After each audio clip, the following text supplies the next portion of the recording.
से पांचों का, पांचों नहीं तो चार, चार नहीं तो तीन, तीन नहीं तो दो, तीन दो नहीं तो एक का जरूर सेवन प्रतिदिन करेंगे। किसी हालत में हम कभी सेवन से वंचित नहीं रहेंगे, क्योंकि शास्त्र में लिखा हुआ है, हमारी माँ जब हमको भोजन परोसती है तो भात में दाल में 1 चम्मच गाय का घी डाल देती है। वो इसलिए नहीं डालती है कि हमारे अंदर बड़ी ताकत आ जाए, टॉनिक के रूप में, ताकत के लिए नहीं डालती है।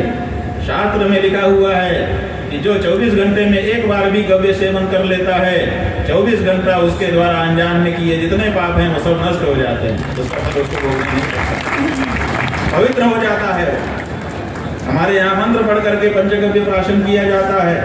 यत्व गस्तिगतम पापम देहे तिष्ठति मामके प्राशनात् पंचगव्यस्य दहत्यग्निरिवेन्दनम। जैसे जलती हुई आग में ईंधन डाल दिया जाए तो समाप्त हो जाता है, ऐसे ही कोई व्यक्ति अगर पंचगव्य का प्राशन कर ले तो उसकी हड्डी में भी जाकर के छिपा हुआ अगर कोई दोष पाप होगा तो निकल करके बाहर हो जाता है, समाप्त हो जाता है। तो हम पाप नाश के लिए गौ सेवा करते हैं, तो वो गौ सेवा का पुण्य हमको, जब हमारे घर में गौ होगी उसके खुर से धक्का खा करके जो धूल उड़ेगी, अगर वो अपने आप उड़ करके हमारे माथे पे पड़ जाए तो हमारे माथे पे जो पाप बैठा होगा वो दूर भाग जाएगा। इतनी ताकत है उसकी गौ की धूल। इसलिए हमारे यहाँ गोधूली में लोग बाहर निकलते थे कि गायें चर के आ रही हैं, उनके चरणों की धूल हमारे माथे पे चली जाएगी, हम निष्पाप हो जाएंगे। तो गाय की सेवा का पुण्य है। अब देशी गाय ही क्यों? बात यह है कि देशी गाय ही असल में गाय है, जो विदेशी है वो गवय है, गाय जैसी है, गाय नहीं है। इसलिए गाय के जो लक्षण शासनादिमत्वम गौर लक्षणम शास्त्र में बताया गया है वो हमारी देशी गाय में घटित होता है। इसलिए गाय विषयक जो भी पुण्य पाप होंगे वो सब देशी गाय से प्राप्त होंगे। इसलिए देशी गाय को घर में रखना चाहिए।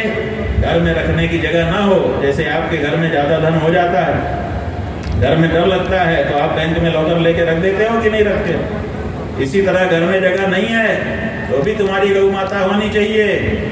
बिना माँ के टूअर तो मत बनो, माँ होनी चाहिए तुम्हारी।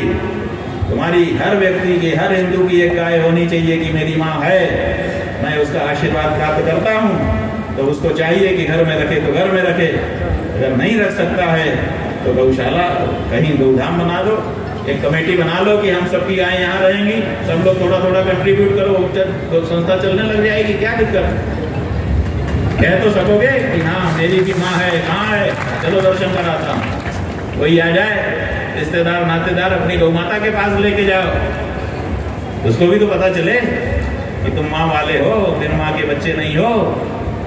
ये बात तो तुम्हारे मन में आए, इसलिए गौ सेवा करो। पंडित जी